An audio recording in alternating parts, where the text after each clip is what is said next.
Hi friends, this is Jitendra Kumar Kumawat. Welcome back to my YouTube channel. Friends, आप लोग रीट की तैयारी कर रहे हैं, बहुत अच्छी बात है। और रीट में अपन ने टीचिंग मेथड स्टार्ट कर दिए थे। अपन ने लैंग्वेज स्किल का एक पार्ट पढ़ लिया था। आज टीचिंग मेथड में मैं आपको क्या पढ़ाने जा रहा हूं साहब, आपको ग्रामर ट्रांसलेशन मेथड पढ़ाने जा रहा हूं, जिसको जीटी मेथड के नाम से जानते हैं। ठीक है, उसको मैं पहले स्टार्ट करूं। ठीक है, उससे पहले मैं आपसे रिक्वेस्ट करूंगा कि मेरे चैनल को सब्सक्राइब कर दें, बेल आइकन दबा दें। ठीक है, और ज्यादा से ज्यादा शेयर कीजिए और वीडियो को लास्ट तक जरूर देखिए, आपका बहुत ज्यादा बेनिफिट होने वाला है। रीट के स्टूडेंट्स के लिए स्पेशल फ्री क्वालिटी क्लासेस हमने स्टार्ट की है। उम्मीद है आपको क्लासेस पसंद आएगी और आपका एग्जाम में बेनिफिट होने वाला है। तो स्टूडेंट्स बने रहिए हमारी ऑनलाइन क्लासेस से।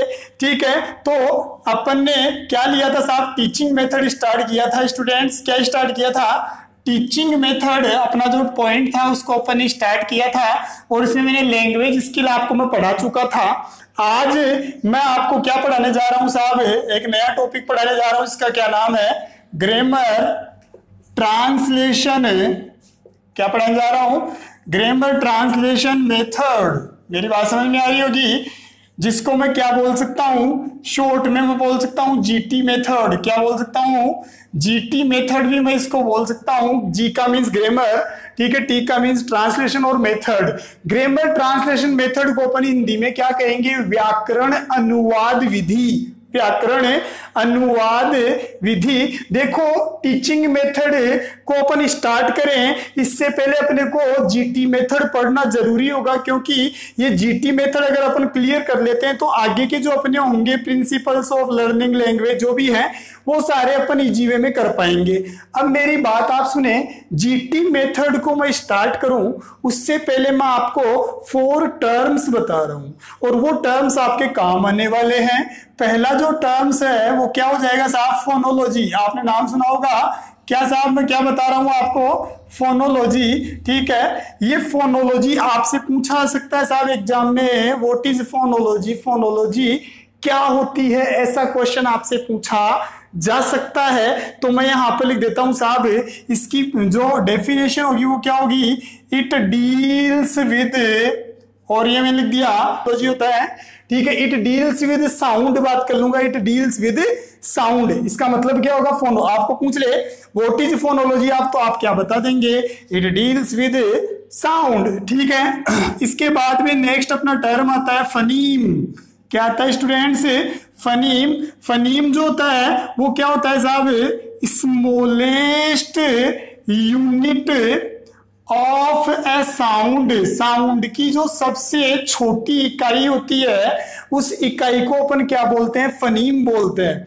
मैंने क्या कहा, फोनोलॉजी तो क्या होता है साहब, ठीक है, साउंड से डील करता है। और दूसरा अपन ने क्या लिखा साहब, फनीम जो होता है ये क्या होता है, साउंड की सबसे छोटी क्या होती है, इकाई होती है। नेक्स्ट मेरा जो आता है वो कौन सा आता है, मोर्फोलॉजी। क्या आता है साहब, मोर्फोलॉजी अपना आ जाता है नेक्स्ट टर्म। ठीक है, मोर्फोलॉजी क्या होता है साहब, इट डील्स, लिख रहा हूं मैं इसकी definition, it deals with the formation of a word using suffix and prefix. देखो, सफिक्स और प्रीफिक्स क्या होता है, सफिक्स का मतलब तो होता है प्रत्यय और प्रीफिक्स का मतलब क्या होता है, ठीक है, उपसर्ग। मेरी बात समझ में आ रही होगी। तो ये मोर्फोलॉजी जो होती है वो क्या होती है साहब, ये किससे डील करती है स्टूडेंट्स, ठीक है, शब्द के फॉर्मेशन से, शब्द की संरचना से डील करती है। जिस शब्द में अपन किसका यूज करते हैं, प्रत्यय का और उपसर्ग का यूज करते हैं। मैं आपको बता दूं, फनीम जो था ना, ये अपना क्वेश्चन रीट में आया हुआ है। क्या पूछा गया था रीट में, एक बार क्वेश्चन आया था कि व्हाट इज फनीम। फनीम क्या होता है, तो मैं बता दूं आपको क्या होता है साहब, smallest unit of A sound. Morphology क्या होता है, it deals with the formation of words using suffixes and prefixes. I hope आपको 3 तो समझ में आ गए होंगे। ठीक है, अपना जो 4th टर्म होता है, ठीक है, वो क्या होता है साहब, मोर्फीम। क्या होता है स्टूडेंट्स, मोर्फीम। देखो, मोर्फीम जो होता है वो एक स्मॉलेस्ट यूनिट होती है। क्या होती है साहब, smallest unit of a word. देखो फनीम जो होता है ना, फनीम, वो फनीम तो स्मॉलेस्ट यूनिट किसकी होती है साहब? साउंड की होती है। फनीम तो साउंड की स्मॉलेस्ट यूनिट होती है, और मॉर्फीम, ठीक है, वर्ड की स्मॉलेस्ट क्या होती है? यूनिट होती है। आ रही होगी मेरी बात समझ में? आई होप आपको ये 4 टर्म समझ में आए होंगे। तो मैं फ्रेंड्स आपको बताना चाहूं, ये 4 टर्म्स आपके बहुत ज्यादा काम आने वाले हैं टीचिंग मेथड पढ़ने के लिए। मैं आपको पहले बता देता हूं, ठीक है? तो ये 4 टर्म्स अपनी कॉपी में आप नोट कर लीजिए। इनमें से फनीम जो है वो रीट एग्जाम में आया हुआ भी है। मैं इनको रफ करता हूं और अब मैं स्टार्ट कर देता हूं जीटी मेथड। क्या स्टार्ट कर देता हूं साहब? जीटी मेथड मैं आपके सामने स्टार्ट कर देता हूं। ग्रामर ट्रांसलेशन मेथड, व्याकरण अनुवाद विधि, जिसको हम जीटी मेथड भी बोल सकते हैं। लेवल 1 और लेवल 2 दोनों में यहां से क्वेश्चंस पूछे जा सकते हैं। जीटी मेथड की अगर मैं बात करूं तो मेरी बात सुन लें आप। ये जीटी मेथड जो था इसकी शुरुआत, ठीक है, 15th, ठीक है, और एंड, ठीक है, 16th सेंचुरी के आसपास की मानी जाती है साहब। ऐसा कहा जाता है कि जीटी मेथड की जो शुरुआत हुई थी वो 15वीं से 16वीं शताब्दी में हुई थी साहब। मेरी बात समझ में आ रही होगी, ठीक है? आगे मैं बढ़ जाता हूं साहब। इसका जो ओरिजिन है, इसकी जो उत्पत्ति हुई थी, ओरिजिन का मीन्स क्या होता है? उत्पत्ति। जीटी मेथड की उत्पत्ति कौन सी लैंग्वेजेस में हुई आपसे पूछा जा सकता है। तो 2 लैंग्वेजेस में इसकी उत्पत्ति हुई थी। पहली तो लैटिन और दूसरी कौन सी थी साहब? Greek language. आपको समझ में आना चाहिए मैंने क्या कहा। जीटी मेथड की शुरुआत 15 से 16 सेंचुरी में हुई थी, ठीक है? इसका जो ओरिजिन है वो 2 लैंग्वेजेस में हुआ था, लैटिन और ग्रीक। नेक्स्ट बात आती है कि इसके जो सपोर्टर्स हैं, इस मेथड के सपोर्टर्स कौन कौन हैं, इसके सहयोगकर्ता कौन कौन है, इसके पक्षधर कौन कौन है जीटी मेथड के। तो सबसे पहला इसका जो है, ठीक है, वो कौन है साहब? कार्ल प्लोड्स। सबसे पहला विद्वान कौन है साहब? इसका समर्थक, ठीक है, कार्ल प्लोड्स है, ठीक है। और ये तो फर्स्ट हो गया। सेकंड की बात करूं तो मैं बोल दूं यहां पर जोहान। कौन है साहब? ठीक है, जोहान, ठीक है। और यहां पर, ठीक है, मेडिंगर हो जाएगा एक तो, जोहान मेडिंगर। और नेक्स्ट कौन हो जाएगा? ठीक है, जोहान, ठीक है। और क्या हो जाएगा साहब? सिडेन। क्या हो जाएगा? जोहान सिडेन। ये 3 इसके क्या है साहब? सपोर्टर है। तो मैंने आपको क्या कहा कि जीटी मेथड जो होता है उसकी शुरुआत 15 से 16 सेंचुरी में हुई थी, ठीक है। इसका ओरिजिन 2 लैंग्वेजेस में माना गया है, लैटिन और ग्रीक लैंग्वेजेस में इसका क्या माना गया है? ओरिजिन माना गया है। तीसरी बात मैंने आपको बताई कि इसके 3 सपोर्टर हैं। पहले कार्ल प्लोड्स हैं, दूसरे जोहान है, ठीक है, क्या है साहब? मेडिंगर है, और लास्ट वाले कौन से हैं? जोहान सिडीन, ठीक है। तो ये आपको लर्न कर लेना है, बहुत काम की चीजें, यहां से क्वेश्चन पूछा जा सकता है, ठीक है। उम्मीद है यहां तक समझ में आया होगा। मैं रफ कर रहा हूं स्टूडेंट्स, साथ साथ नोट्स जरूर बना लीजिएगा, आपके बहुत काम आने वाले हैं। अब बात आती है कि जीटी मेथड जो अपना होता है इसके अदर नेम्स क्या क्या हैं? अन्य नाम भी हैं साहब इसके। तो ये मैं यहां पर लिख रहा हूं अदर नेम्स। जीटी मेथड के कुछ अन्य नाम भी हैं, वो नाम कौन कौन से हैं? तो मैं यहां पर इनको एक ट्रिक से लर्न कर सकता हूं। सी, ठीक है, मैंने लिख दिया CPU, और ये मैंने लिख दिया OT। आई मेरी बात समझ में? जीटी मेथड जो है, ठीक है, उसके अदर नेम्स कौन कौन से हैं? CPU, OT। सी का मीन्स तो क्या हो जाएगा साहब? ठीक है, सी का मीन्स तो मैं यहां पर लिख दूंगा कल्चरल मेथड। क्या बोल सकते हैं इसको अपन? कल्चरल मेथड भी बोल सकते हैं, ठीक है। अपना जो पेरुजियन मेथड भी इसको मैं बोल सकता हूं। क्या बोल सकता हूं स्टूडेंट्स? पेरुजियन मेथड भी मैं इसको बोल सकता हूं, ठीक है। यू, ठीक है, यू का जो होगा, इस यू को मैं बोल सकता हूं साहब अननेचुरल मेथड। इसको मैं क्या बोल सकता हूं साहब? अननेचुरल मेथड भी बोल सकता हूं। उम्मीद है आपको यहां तक समझ में आ रहा होगा। बात आती है ओ की, तो इसको मैं बोल सकता हूं साहब ओल्डेस्ट मेथड भी बोल सकता हूं। क्या बोल सकता हूं स्टूडेंट्स? ओल्डेस्ट मेथड भी मैं इसको बोल सकता हूं। और नेक्स्ट मेरा होता है साहब, ठीक है, ट्रांसलेटिव मेथड भी मैं इसको बोल सकता हूं। ये इसके क्या हो जाएंगे, अदर नेम्स हो जाएंगे।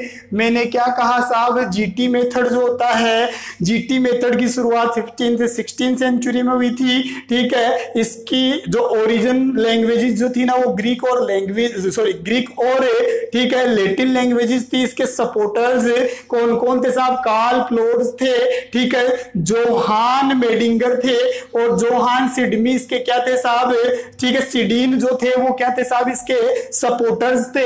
दूसरी बात, जीटी मेथड के अदर नेम्स कौन कौन से होते हैं, सीपीयूओटी के नाम से अपन बना सकते हैं। सी का मींस कल्चरल मेथड हो जाएगा, पी का मींस पेरूजियन मेथड हो जाएगा, यू का मींस अननेचुरल मेथड हो जाएगा, ओ का मींस ओल्डेस्ट मेथड, और ठीक है टी का मींस क्या हो जाएगा, ट्रांसलेटिव मेथड भी आप इसको बोल सकते हैं। होप यहां तक आपको समझ में आया होगा।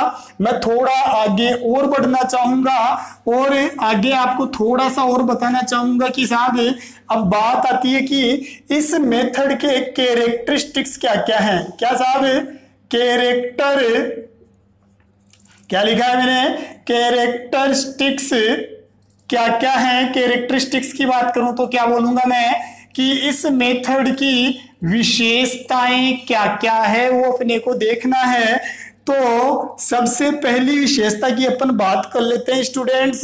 सबसे पहली इसकी विशेषता क्या होगी साहब, यूनिट ऑफ टीचिंग। क्या होगी स्टूडेंट्स, यूनिट ऑफ टीचिंग। ठीक है, ये मैंने क्या लिखा है यहां पर, यूनिट ऑफ टीचिंग। अब ये क्वेश्चन आपसे पूछा जा सकता है साहब कि जीटी मेथड में यूनिट ऑफ टीचिंग क्या होता है, तो आप बोल देंगे यूनिट ऑफ टीचिंग क्या होता है साहब, वर्ड होता है। क्या होता है साहब, एक वर्ड होता है। बताना चाहूं मैं, आप कैसे कह सकते हैं कि ये वर्ड ही होता है, बिकॉज ठीक है जीटी मेथड में, ठीक है, जो यूनिट ऑफ टीचिंग होता है, यूनिट ऑफ टीचिंग जो होता है ना, यूनिट ऑफ टीचिंग में किसके ऊपर फोकस किया जाता है, फोकस ऑन वर्ड, वर्ड के ऊपर फोकस किया जाता है, सेंटेंस के ऊपर नहीं। मेरी बात समझ में आ रही होगी आप लोगों को कि जीटी मेथड की मैंने पहली कैरेक्टरिस्टिक आपको क्या बताई, यूनिट ऑफ टीचिंग। आपसे पूछा जा सकता है कि जीटी मेथड में यूनिट ऑफ टीचिंग से आप क्या समझते हैं, तो आप बता देंगे कि ठीक है इसमें, ठीक है, फोकस किसके किसके ऊपर किया जाता है साहब, वर्ड्स के ऊपर फोकस किया जाता है। ठीक है, सेंटेंस के ऊपर फोकस नहीं किया जा सकता। इजी वे में बता सकते हैं आप। मेरी बात समझ में आ रही होगी आप लोगों को। तो फर्स्ट कैरेक्टरिस्टिक्स आपको समझ में आई होगी। ठीक है, सेकंड इसकी कैरेक्टरिस्टिक क्या होती है वो भी आप देख लें। ठीक है, इसमें क्या होता है ये साहब, ये जीटी मेथड जो होता है, ठीक है, इसमें मदर टंग का ज्यादा यूज होता है। मदर टंग आप जानते होंगे, मातृभाषा। इसमें मदर टंग का क्या किया जाता है साहब, ठीक है, ज्यादा से ज्यादा यूज किया जाता है। ये आपको समझ में आना चाहिए। तीसरी बात, ये फोकस करती है, ये जीटी मेथड जो होता है ना, ये फोकस करता है। और फोकस किसके ऊपर करता है, ऑन ट्रांसलेशन। किसके ऊपर फोकस करता है साहब जीटी मेथड, ट्रांसलेशन के ऊपर क्या करता है साहब, फोकस करता है। अनुवाद के ऊपर क्या करता है साहब, फोकस करता है। अगर कोई बच्चा इंग्लिश से ट्रांसलेशन करेगा तो उम्मीद है समझ में आ रहा होगा आपको। मैं आपको बोल दूं कि कोई इंग्लिश की लाइन मैंने आपको दिया है, आपको बोल दूं कि साहब ट्रांसलेट करो, तो ट्रांसलेट बताओ आप कौन सी लैंग्वेज में करोगे, अपनी मदर टंग में आप क्या करेंगे, ट्रांसलेशन करेंगे। तो मैं कह सकता हूं कि ठीक है, जीटी मेथड जो होता है उसकी पहली विशेषता ये होती है कि इसमें टीचिंग की यूनिट पे काम किया जाता है। कैसे किया जाता है, क्योंकि टीचिंग यूनिट में क्या होता है, वर्ड के ऊपर फोकस होता है, पूरे सेंटेंस के ऊपर फोकस नहीं होता है। ठीक है, ये जीटी मेथड जो होता है ना इसमें, ठीक है, ये मदर टंग में काम करता है। दूसरी बात, इसमें ट्रांसलेशन पे ज्यादा से ज्यादा फोकस किया जाता है स्टूडेंट्स। नेक्स्ट, ठीक है, यहां पर बात करूंगा मैं टीचर सेंटर्ड। ये जीटी मेथड जो होता है साहब, ये क्या होता है, टीचर सेंटर्ड होता है।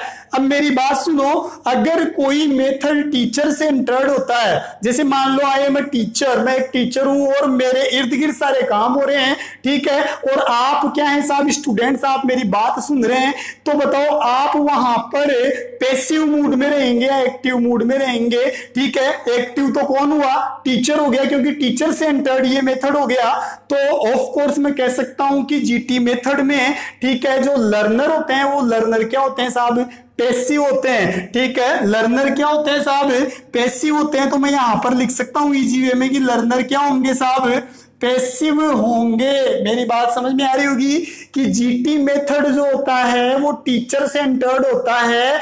इस मेथड में, ठीक है, लर्नर जो होता है वो क्या होता है साहब, पैसिव होता है। ये बात आपको समझ लेनी है। मेरी बात समझ में आ रही होगी। पहली कैरेक्टरिस्टिक मैंने आपको क्या बताई कि जीटी मेथड जो होता है ना वो यूनिट ऑफ टीचिंग होता है, ठीक है। यूनिट ऑफ टीचिंग का मतलब क्या होगा, इस यूनिट ऑफ टीचिंग में वर्ड के ऊपर फोकस किया जाता है, पूरे सेंटेंस के ऊपर नहीं किया जाता है। दूसरी बात है, ठीक है, इसमें जीटी मेथड में अपन मदर टंग को ज्यादा, ठीक है, क्या करते हैं साहब, ठीक है, बढ़ावा देते हैं। दूसरी बात, तीसरी बात मैंने आपको बताई कि इसमें क्या होता है, फोकस ट्रांसलेशन के ऊपर किया जाता है, क्योंकि कोई बंदा दूसरी लैंग्वेज से अगर ट्रांसलेट करेगा तो वो ओन लैंग्वेज में करेगा, मदर टंग में ही करेगा। चौथी बात मैंने आपको बताई कि जीटी मेथड जो होता है ना वो टीचर सेंटर्ड होता है, और टीचर सेंटर्ड अगर कोई मेथड होता है तो वहां पर लर्नर जो होता है वो ऑटोमेटिक क्या हो जाता है साहब, पैसिव हो जाता है। आई होप यहां तक के आपको कैरेक्टरिस्टिक्स समझ में आए होंगे। ये 4 मैंने कैरेक्टरिस्टिक्स बताए साहब आपको।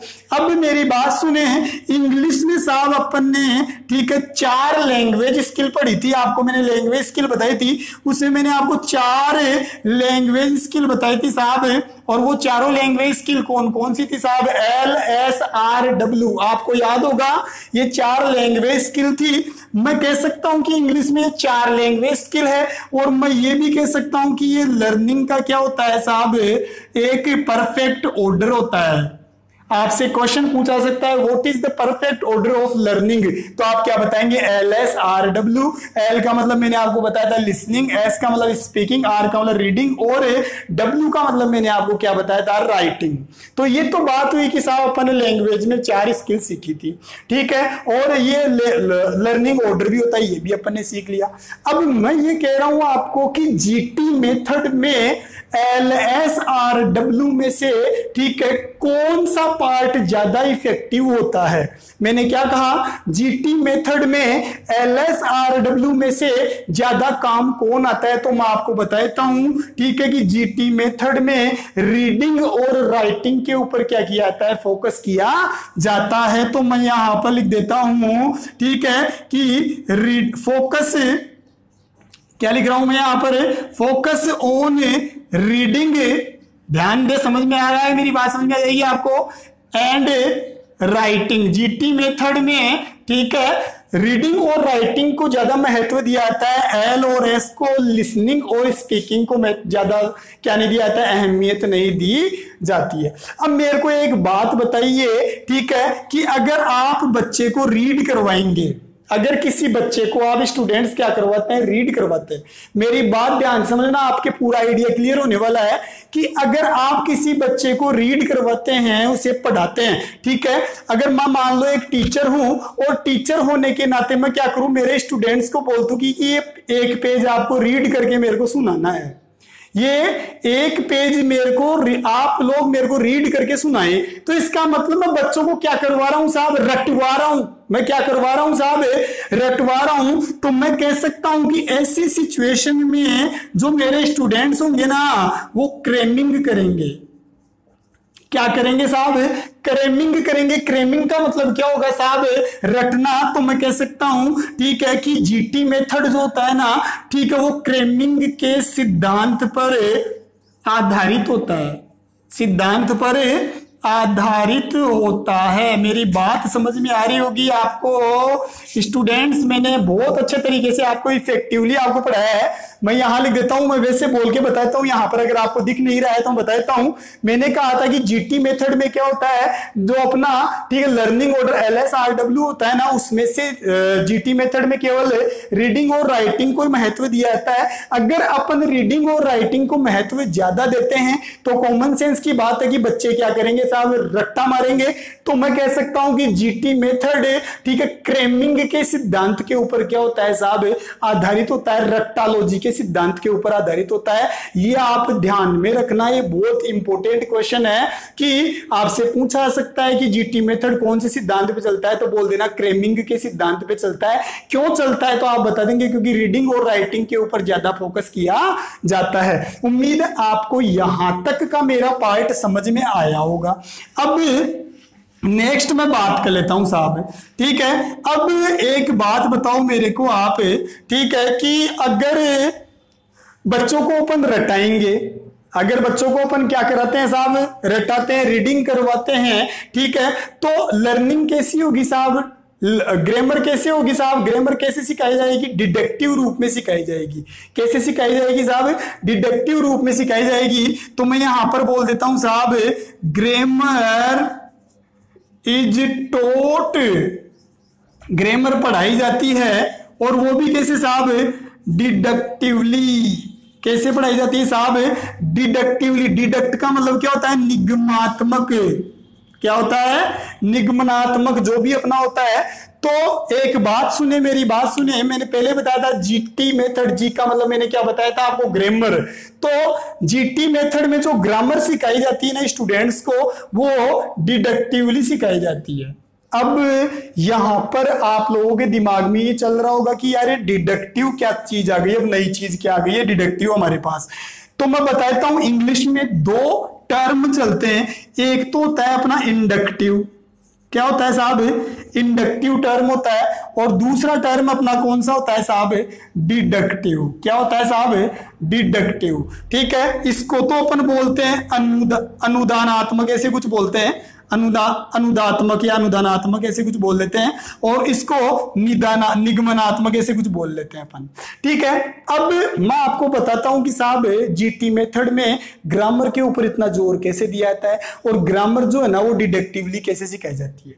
तो इंडक्टिव का मतलब तो क्या होता है कि इंडक्टिव टीचिंग अगर आप कराते हैं, अगर इंडक्टिव टीचिंग अगर आप कराते हैं, तो उसमें पहले क्या होता है, एग्जाम्पल दिया जाता है, ठीक है, और एग्जाम्पल के बाद अपन क्या देते हैं साहब, रूल देते हैं। क्या देते हैं, एग्जाम्पल देते हैं और फिर रूल देते हैं। तो इंडक्टिव टीचिंग वो होती है जो, ठीक है, एग्जाम्पल टू रूल चलती है, एग्जाम्पल से रूल चलती है। और डिडक्टिव जो होती है ना, ठीक है, उसमें पहले रूल बताया जाता है और फिर क्या बताया जाता है स्टूडेंट्स, एग्जाम्पल बताया जाता है। तो मैं कह सकता हूं, ठीक है, कि मैं बाद में आपको बताता हूं, पहले मैं आपसे एक क्वेश्चन पूछ लेता हूं। यहां पर मेरे को एक बात बताओ, अगर आपने किसी स्टूडेंट से कोई क्वेश्चन पूछ लिया, पहले एग्जाम्पल दे दिया और क्वेश्चन पूछ लिया, क्या वो उस क्वेश्चन का आंसर दे पाएगा? नहीं दे पाएगा। क्यों? क्योंकि उस बच्चे को अगर आप पहले एग्जाम्पल देंगे तो उसे उसका रूल ही पता नहीं होगा कि किस तरीके से मैं यूज करूं। लेकिन अगर आप उस बच्चे को क्या करेंगे, पहले रूल देते हैं और फिर उसके बाद में उसे एग्जाम्पल देते हैं, तो रूल को पढ़कर आराम से वो एग्जाम्पल को क्या कर सकता है, सोल्व कर सकता है। तो यहां पर मैं यही कहना चाह रहा हूं कि जीटी मेथड जो होता है ना, उसमें ग्रामर डिडक्टिवली पढ़ाई जाती है। डिडक्टिवली का मतलब क्या होता है, पहले रूल बताया जाता है और फिर क्या बताया जाता है स्टूडेंट्स, एग्जाम्पल बताया जाता है। मैंने क्या कहा आप लोगों को कि जीटी मेथड में जो ग्रामर स्टूडेंट्स को पढ़ाई जाती है वो ग्रामर डिडक्टिवली पढ़ाई जाती है। डिडक्टिवली का मतलब क्या होगा कि पहले बच्चे को रूल पढ़ाया जाता है। ग्रामर अपन पढ़ाते हैं, कोई भी टीचर ग्रामर पढ़ाता है तो सबसे पहले, ठीक है, रूल लिखवाता है और उस रूल के फिर एक दो क्या करता है साहब, एग्जाम्पल देता है, ताकि बच्चा अच्छे तरीके से उसमें क्या कर सके साहब, आंसर दे सके। इसलिए मैं कह सकता हूं कि साहब, ठीक है, कि जीटी मेथड की जो ग्रामर जो होती है ना वो डिडक्टिवली पढ़ाई जाती है। तो आपको इंडक्टिव और डिडक्टिव दोनों पार्ट समझ में आए होगी। इंडक्टिव में क्या चलता है साहब, पहले एग्जाम्पल देते हैं और फिर रूल बताते हैं, और डिडक्टिव में क्या करते हैं, पहले रूल देते हैं और फिर क्या बताते हैं, एग्जाम्पल बता देते हैं। अब आगे की मैं बात करता हूं साहब, ये कैरेक्टरिस्टिक्स ही चल रहे हैं इसके। अब आगे की अपन अगर बात करें तो मैं यहां पर बोल देता हूं साहब, ये भी बोल सकता हूं कि ग्रामर को मेन टारगेट माना जाता है साहब। इसमें जीटी मेथड में ग्रामर टारगेट होता है। और ग्रामर टारगेट कैसे होता है, क्योंकि ग्रामर जो होती है ना रूल टू एग्जाम्पल चलती है। समझ में आई मेरी बात? अब इसमें जो, ठीक है, जो अपने एड्स होते हैं, टीचिंग एड्स, उनका यूज नहीं करते हैं, ठीक है। No use of teaching aids. किसका यूज नहीं करते हैं साहब अपन है, टीचिंग एड्स जो होते हैं ना, ठीक है, एड का मतलब क्या होती है, तो सहायक सामग्री होती है, शिक्षण की सहायक सामग्रियां। टीचिंग का मतलब शिक्षण और एड का मतलब क्या हो जाएगा, सहायक सामग्रियां। तो टीचिंग की जो सहायक सामग्रियां, जैसे मैं बोलूं ऑडियो विजुअल क्लासेज हो गई आजकल, ठीक है, प्रोजेक्टर से पढ़ाई की जा रही है, ठीक है, तो ये जो टीचिंग, ये प्रोजेक्टर वगैरह ये सब क्या होते हैं साहब, डिजिटल बोर्ड, ये सब क्या चीजें होती है, ये टीचिंग एड्स ही होते हैं। आई मेरी बात समझ में? तो जीटी मेथड में टीचिंग एड्स का प्रयोग नहीं किया जाता है। अब मैं आपको एक बात बताऊं, अगर किसी मेथड में आप टीचिंग एड का यूज नहीं करते हैं तो बताओ खर्चा ज्यादा होगा या कम होगा? मैं आपसे ही पूछता हूं कि टीचिंग एड का यूज करने से खर्चा ज्यादा होता है या कम होता है? टीचिंग एड का अगर आप यूज करते हैं तो खर्चा क्या होगा साहब, ज्यादा होगा। तो आई मेरी बात समझ में? और टीचिंग एड का यूज नहीं करते हैं तो खर्चा कम होता है। तो मैं बोल सकता हूं कि जीटी मेथड जो होता है ना, ठीक है, वो इकोनॉमिकल होता है साहब। कैसा मेथड होता है? ये एक इकोनॉमिकल मेथड होता है। स्टूडेंट्स मेरी बातें समझ में आ रही होगी। इकोनॉमिकल कैसे हुआ? क्योंकि इसमें टीचिंग मेथड्स का या टीचिंग एड्स का क्या नहीं किया जाता, यूज नहीं किया जाता है। देखो यहां तक मैंने 8, 9, 10 जो भी आपको कैरेक्टरिस्टिक्स बताए यहां तक बता रहा हूं। नेक्स्ट क्लास में आगे के कैरेक्टरिस्टिक्स पढ़ेंगे सेकेंड पार्ट में। इससे पहले मैं आपको बता दूं कि यहां तक जो मैंने आपको पढ़ाया है बहुत इफेक्टिवली आपको पढ़ाया है, बहुत अच्छे तरीके से आपको तैयार कर लेना है। एक बार मैं जल्दी आपका क्या कर लेता हूं, एक बार रिवीजन करवा देता हूं। मैंने सबसे पहले आपको क्या बताया, फोनोलॉजी बताई। फोनोलॉजी में मैंने क्या कहा था कि साहब ये फोनोलॉजी जो होती है ना, वो डील किससे करती है साहब, साउंड से डील करती है। फिर मैंने फनीम बताया। फनीम क्या होता है, स्मॉलेस्ट इकाई होती है, स्मॉलेस्ट यूनिट होती है किसकी, साउंड की। मैंने मोर्फोलॉजी बताई। मैंने मोर्फोलॉजी में आपको क्या कहा कि साहब इसमें फॉर्मेशन ऑफ वर्ड्स के ऊपर से डील किया जाता है, सफिक्स और प्रीफिक्स का यूज करके। मैंने मोर्फी बताया। मोर्फिम क्या होती है साहब, स्मॉलेस्ट इकाई होती है, स्मॉलेस्ट यूनिट होती है किसकी साहब, वर्ड की। फिर अपन ने बात किसकी कर ली साहब, जीटी मेथड। जीटी मेथड 15वीं से 16वीं शताब्दी में अस्तित्व में आया था। जीटी मेथड जो था, ठीक है, इसका ओरिजिन 2 लैंग्वेजेस से हुआ, एक तो लैटिन और एक ग्रीक। जीटी मेथड के जो सपोर्टर है वो 3 है। वो कौन से हैं साहब, कार्ल क्लोड्स हैं। सेकंड कौन से अपने, जोहान है, ठीक है, मेडिंगर है। थर्ड कौन है, जोहान है, ठीक है, सिडनी जो भी है अपने। आई मेरी बात समझ में? अब मेरी बात समझ में आपको बता दो इसके अदर नेम। जीटी मेथड को अलग अलग नामों से पुकार सकते हैं, 5 अलग अलग नेम है इसके। मैंने बताया था सीपीयू, ओटी, आपको समझ में आया होगा। नेक्स्ट मैंने कैरेक्टरिस्टिक्स की बात की जीटी मेथड की। पहले मैंने कैरेक्टरिस्टिक क्या बताया, यूनिट ऑफ टीचिंग के ऊपर इसके बल दिया जाता है। यूनिट ऑफ टीचिंग क्या होता है साहब, यूनिट ऑफ टीचिंग में फोकस किसके ऊपर होता है, वर्ड्स के ऊपर होता है, सेंटेंस के ऊपर नहीं होता है, ठीक है। जीटी मेथड जो होता है ना, जीटी मेथड मदर टंग में चलता है। जीटी मेथड में फोकस ट्रांसलेशन के ऊपर किया जाता है। जीटी मेथड टीचर सेंटर्ड होता है। इसमें लर्नर जो होता है ना वो पैसिव होता है। जीटी मेथड में रीडिंग और राइटिंग के ऊपर ज्यादा जोर दिया जाता है। अगर कोई बच्चा रीडिंग और राइटिंग करता है तो इसका मतलब वो क्रेमिंग करता है। तो मैं कह सकता हूं जीटी मेथड क्रेमिंग के सिद्धांत के ऊपर आधारित है। जीटी मेथड में क्या होता है साहब, जो स्टूडेंट को जो ग्रामर पढ़ाई जाती है वो डिडक्टिवली पढ़ाई जाती है। डिडक्टिवली का मतलब पहले रूल बताया जाता है और फिर एग्जाम्पल दिया जाता है। जीटी मेथड में टीचिंग एड्स का यूज नहीं होता है। अगर टीचिंग एड का यूज अपन किसी मेथड में नहीं करते हैं तो वो मेथड बड़ा ही इकोनॉमिकल होता है, ठीक है। स्टूडेंट्स एक झटके में मैंने आपको बताया, घर पे रहिए, स्वस्थ रहिए, बहुत अच्छे तरीके से तैयारी कीजिए। 3rd ग्रेड आने वाली रीट एग्जाम में आपका सिलेक्शन पक्का है, ये मेरा वादा है।